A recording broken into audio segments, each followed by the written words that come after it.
Mas a minha ida para o Vaticano foi um convite que eu tive do padre Romualdo Pelaquim, com quem eu trabalhei na Rádio Aparecida durante 3 anos. Eu era jovem.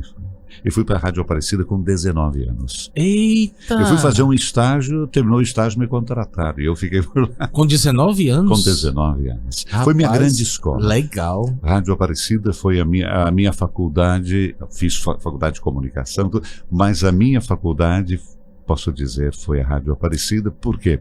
Naquele tempo, a Rádio Aparecida era conhecida como a Catedral do Rádio.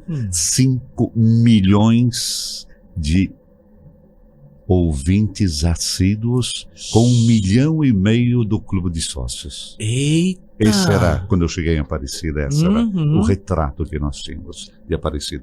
Então, ali foi uma grande escola, porque grandes comunicadores trabalham. Eu tinha 19 anos e o mais jovem tinha 20 de casa. Eita! Então, eu pude beber da sabedoria deles, do profissionalismo deles, né?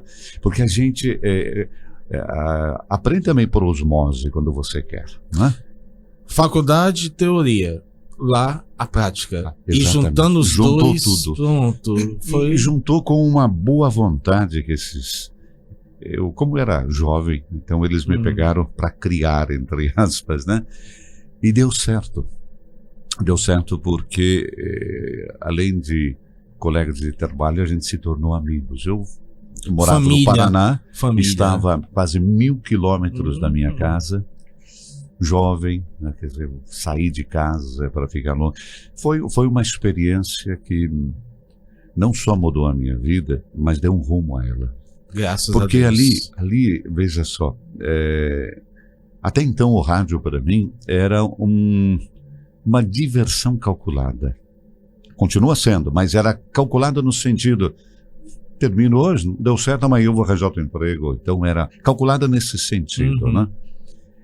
E com o passar do tempo você vai entender que a comunicação é uma coisa muito séria. Muito legal. Virou paixão, né? Vira paixão. Vira Exatamente. paixão. É como você casar e a sua paixão, ou como o sacerdote também, o primeiro sim que tem que durar para a vida inteira e renovando cada dia. E isso era o que aconteceu comigo.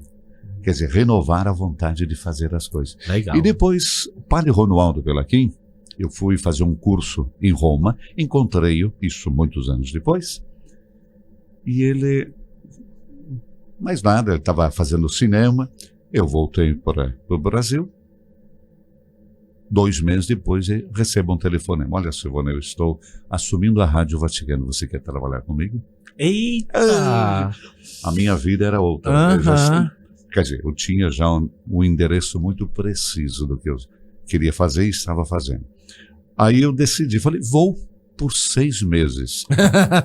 Motivo simples. Era novembro, em junho, julho, tinha a Copa do Mundo na Itália, 1990. Sem nenhum interesse. Eu falei, o meu interesse é montei um pool de 20 emissoras de rádio no Paraná. Eita. E fui transmitir a Copa. Fui ganhar dinheiro ainda, veja só. Legal. Aí, terminou 6 meses, falei, muito obrigado. A direção da Rádio Vaticano me chamou, falou, você não quer ficar mais 6 meses? Por que não? 6 meses dá, porque eu queria fazer um outro curso. 6 meses, 36 anos. Aí fica. Rendeu melhor do que poupança. Por favor, o senhor já acompanhou São João Paulo II, Bento XVI e Francisco, né? Como foi acompanhar até agora, esses 36, todos esses papas? Sabe, eu me sinto muito privilegiado. Eu nunca pensei isso na minha vida, não. Isso é a mãezinha lá de cima que ajuda, viu? Porque acredito muito que ela caminha comigo, né? E a providência, como nosso Dom Bosco e a mãe dele também tinham pela providência, eu acredito muito nisso. João Paulo II, eu trabalhei 16 anos com ele. Eu viajei muito. Dom Paulo II viajou 104 ou 106 viagens internacionais. Cada eu acompanhava. A gente tinha uma obrigação, entre aspas, que não era obrigação, mas de segui-lo. Então, João Paulo II tinha um carisma todo especial, porque você não era indiferente diante dele. Mas isso também era seja com Bento, seja com Francisco, o nosso ciclone, nosso tufão que passou, né? Porque a característica dele era você numa multidão, ele olhava para você e a multidão desaparecia. Você estava ali. Olha, era fantástico isso. Legal. E depois me permitam dizer, ele me ensinou a rezar. Não que eu não sabia rezar antes. A dimensão da oração. Dobrar os joelhos e falar com Deus. É diferente de você entrar na igreja e ficar... Porque esse é um grande problema no Vaticano. Você entra na Basílica do Vaticano e eu tenho dificuldade de rezar por causa da beleza. É tão bonito, tem tanta particularidade, tantas curiosidades que você fica admirado. É um museu, assim. É um museu. Então eu tenho que ir, para poder rezar, eu vou na Capela do Santíssimo, senão não reza. Tem que ir sentado, senão se perde. Se perde. A genialidade do ser humano está ali. É concentrado. Quem tem o privilégio e a possibilidade de ir até o Vaticano vai entender do que eu estou dizendo. Então, daí vem a emoção do senhor de transmitir tudo isso, né? Desse contato.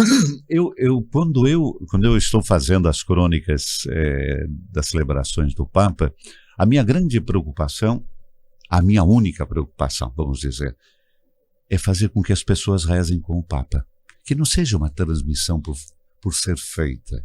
Mas eu quero que eles tenham a possibilidade e a capacidade de interagir. Não ficar na frente da televisão olhando. Espetáculo. Não, absolutamente. Porque senão se torna realmente um espetáculo. Eu recordo um evento que foi marcante, 27 de março, famoso 27 de março, Papa Francisco, na grande praça São Pedro. 27 de março, é isso, de 2020. Eu fiz a crônica. E posso dizer uma coisa, foi eu creio, uma das transmissões que eu mais me preparei na minha vida. Mas não porque as outras... O que eu vou dizer? Isso, a responsabilidade. Diante de tudo o que nós estamos, primeiro, vivendo e vamos viver. E depois... Como é que eu vou fazer com que as pessoas possam rezar com o Papa? Recordando que tinha o Santíssimo, né? O Papa abençoou a humanidade com o Santíssimo. Foi ali que me deu força, senhor. Eu em casa, trancado, na casa paroquial, foi ali que me deu força. Eu chorei tanto. Isso, eu vou passar por essa. E eu acho que milhões tiveram esse sentimento. Tiveram porque eu recebi de mas muita gente que me escreveu.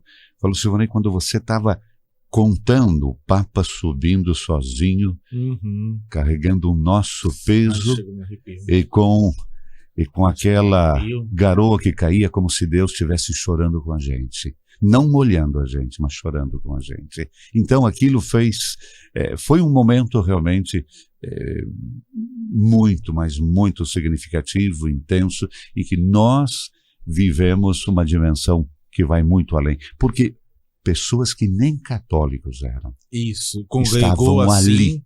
Eu falei, puxa vida. Legal. Sabe? Foi realmente um momento muito, muito especial.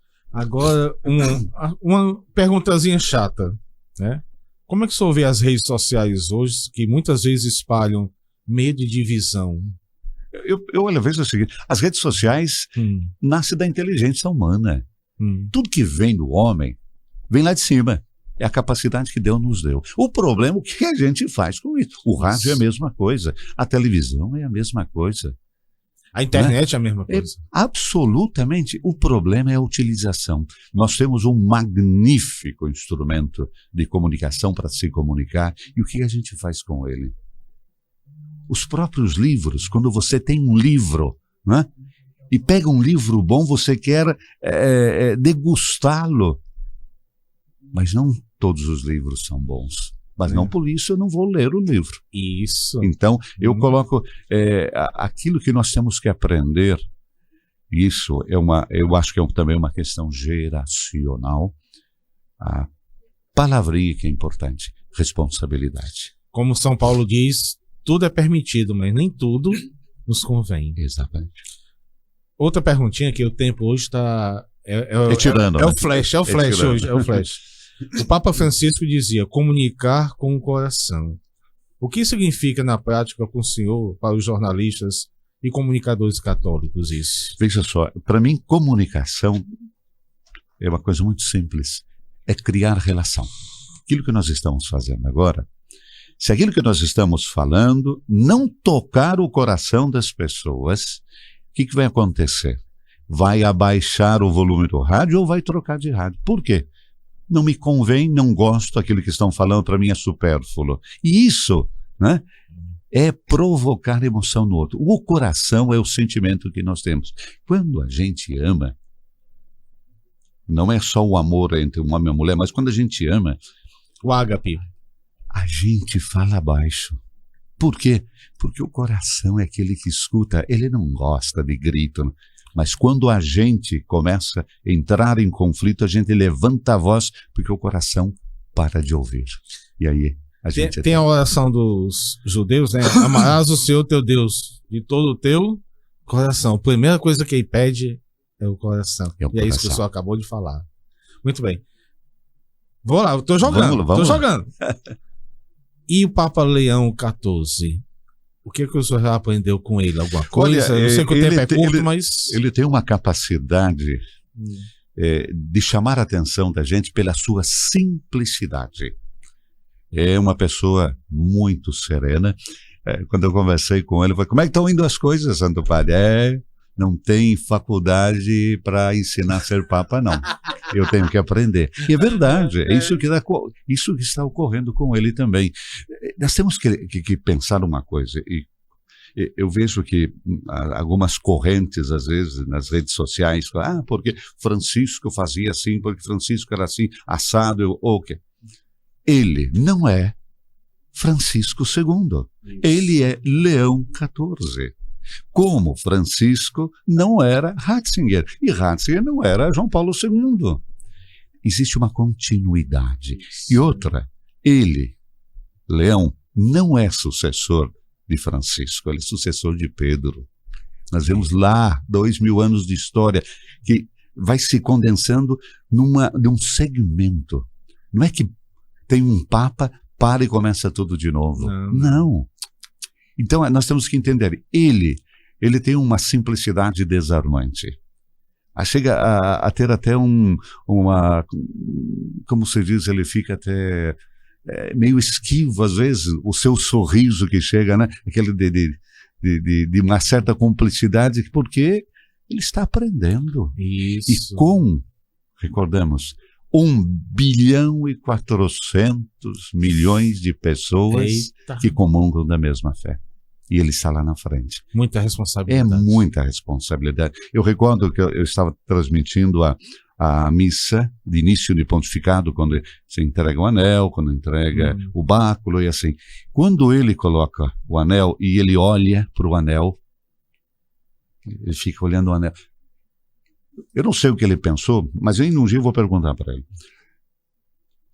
Eu vi que o semblante dele se modificou, como se diz, cai a ficha. Eu ia dizer isso. Sabe, caiu a ficha, eu não posso voltar mais. Quer dizer, eu não vou. Quer dizer, e ele olhava para a mão dele. Quer dizer, agora é a mão de Pedro. É a mão de Pedro. É a mão de Pedro. Eita, rapaz. E também, aproveitando as palavras do Papa, não é faculdade que torna a gente padre. Não. É o convívio, olha, as quedas. Olha, é com a comunidade. No meu WhatsApp eu tenho uma frase que eu ouvi do meu professor de italiano. Era um professor, um velho estampo, como diz o italiano, né? Aqueles modo de ensinar muito antigo. Ele era um filósofo e tinha 86 anos. Então imagina, você conversando com um italiano, 86 anos, filósofo e tal. E ele dizia, nunca esqueça, todo dia é dia de escola. Isso. Pronto. Resolve tudo ali. Resolve. Mas eu tenho que aprender, me reinventar todos os dias. Porque o dia que vocês fizerem o mesmo programa, de um dia igual ao outro, meu filho, vai mudar. A rotina acaba com o programa, com o casamento, Tudo. com o relacionamento, com tudo. Tudo. Água estagnada não funciona. Ô, meu pai, 9h50, vamos lá, senhor. A última pergunta. Tem um bocado aqui, mas para encerrar, gostaríamos de saber do senhor, o senhor deixasse uma mensagem especial aos comunicadores, jornalistas e agentes pastorais que atuam na missão de evangelizar. Qual a motivação que o senhor pode deixar para a gente aqui na Arquidiocese de Fortaleza? Veja, nós nascemos para comunicar. O primeiro vagido que nós demos foi o grito: estou chegando nesse mundo. E o mundo ouviu. O mundo aqui era a mãe, quem sabe o pai, o médico, a parteira, não sei. Mas eu gritei que eu estou chegando. Ai de mim se eu não comunicar. Paulo nos dá toda essa resposta, né? Vamos comunicar de cima dos nossos telhados. Então, vamos fazer tudo com responsabilidade. Vamos fazer com que aquilo que nós comunicamos, que nós temos o grande privilégio da boa nova. São 2000 anos que nós temos o melhor conteúdo possível e imaginável. Por que às vezes a gente distorce isso? Por que às vezes a gente cria o nosso pensamento em cima de um pensamento que é tão lindo, limpo e transparente? Distorce. Exatamente. Então, a nossa responsabilidade para os comunicadores, tudo inicia com a formação. Eu quero comunicar, eu tenho que encher a minha boca e o meu coração para poder sair alguma coisa. A comunicação pode tanto formar como deformar, né? E deforma muito. As palavras estão sendo consumadas. Isso. Perdendo o seu peso específico. E nós, o nosso instrumento de trabalho é a voz e as palavras. Nós construímos através das palavras ou destruímos através das palavras. Nós usamos as palavras para louvar, para agradecer, mas também para denegrir. Formadores de opinião. Somos, meu professor de rádio, muito tempo atrás, ele dizia, é uma coisa que eu guardei, quando você terminar um programa de rádio, você colocou um ponto de interrogação em um ouvinte, valeu todo o programa que você vê. Porque essa pessoa está começando a pensar. E você ajudando as pessoas a pensar é um grande comunicador. E eu me lembrei agora de um professor meu que disse, quando você fala de um texto sem um contexto, se torna um pretexto para você falar qualquer besteira. E fala porque você não tem mais segmento, você não tem aquilo que o coração está, entre aspas, né? O coração está cheio, deveria sair pela boca. E quando o coração está um pouquinho desvirtuado, a boca faz pesar. Ana, falei demais, meu Deus do céu. Acabou, Ana? Hora de dar tchau. Que tá tão boa a conversa com o senhor que eu passava amanhã aqui, ó. Mas olha... A sua voz me acalmou. É porque quando eu vinha pra cá, era tanto trânsito. Eu peguei uma batida. Ai, meu Deus do céu. Mas obrigado pela sua presença, em nome da rádio. Eu que agradeço. Todos que trabalham aqui, tá bom? Continue firme. E se você quiser ver essa reportagem completa, esse bate-papo completo, vá lá no YouTube, certo? Nas redes da Rádio Dom Bosco, e você vai acompanhar bem direitinho. Quero agradecer essa janela que vocês me abriram para chegar na casa das pessoas e de modo, né? A gente nem bateu para entrar, né? Já está lá dentro. E pela paciência e pelo tempo que vocês me dedicaram, muito, muito, muito obrigado. Deus abençoe vocês. Perdão por alguma coisa, que eu não sou jornalista. Eu estou aqui só de gaiato. O homem do gaiato. Mas olha, nada, absolutamente. É uma alegria. Eu gostei. Foi um prazer estar com vocês. Ana, obrigado. Obrigado pelo espaço também, né, por essa janela. E as pessoas que estão com a gente do lado de lá. Deus abençoe cada um de vocês. O dia está lindo, mas está faltando o seu sorriso. Vamos sorrir um pouquinho mais hoje.